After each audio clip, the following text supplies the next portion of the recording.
انا ليه ادفع فلوس عشان ادخل ارعب نفسي، وادخل حد عمال يخضني ويسرعني، وحد ماشي من بعيد ولابس مش عارفه عامل ازاي بيبص لي، ومين بيجري ومين بيصوت ومين بيصرخ؟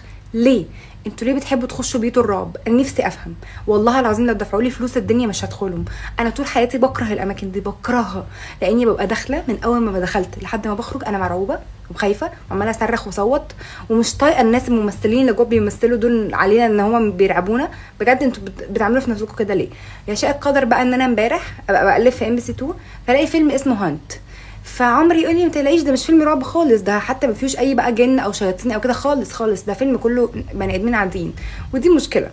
فيلم يا جماعه كانوا شله صحاب زهقانين فدخلوا بيت الرعب، ويشاء القدر ان بيت الرعب ده بيبقى كله مرضى نفسيين.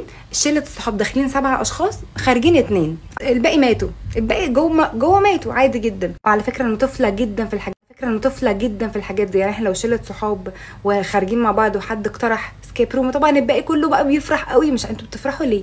انتوا ايه اللي بيبسطكم في بيوت الرعب؟ فكله بيتبسط قوي، انا بقى الكئيبه الوحيده اللي بقول لا، وانا انا بقى الفصيله.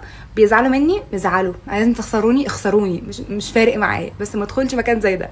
والله جينا من شهرين مثلا كده، كنا في مكان ودخلوا اهلي كلهم دخلوا بيت رعب، قعدوا يا جماعه يصروا عليا ويتخانقوا معايا. عمرو زعل مني بجد، انا مش عايزه اخش معاه، بس معلش انا اسف. ادخلوا رعبوا نفسكم، ادخلوا حد يصرخ في وشكم ويرعبكم ويقعد يطلع لكم من هنا ومن هنا ومن هنا. انا مش هعمل في نفسي كده. انا اصلا بتفرج على فيلم رعب بقعد بقى اصلي العشاء 3 مرات عشان انا خايفه، عشان اعرف انام. ندخل بيت رعب، بيمثلوا لكم جوه فيلم بقى ايا كان بقى، فيلم ذا كونجورينج، ايا كان فيلم ايه، ادخل ارعب نفسي وابقى بشوف حاجات انا ما ينفعش اشوفها. ليه؟ انا نفسي حد يكتب لي في الكومنتس احنا بنحب بيت الرعب عشان كذا، قولوا لي اسباب، عشان انا مش شايفه ان في سبب مقنع يخلي شخص طبيعي يحب بيت الرعب.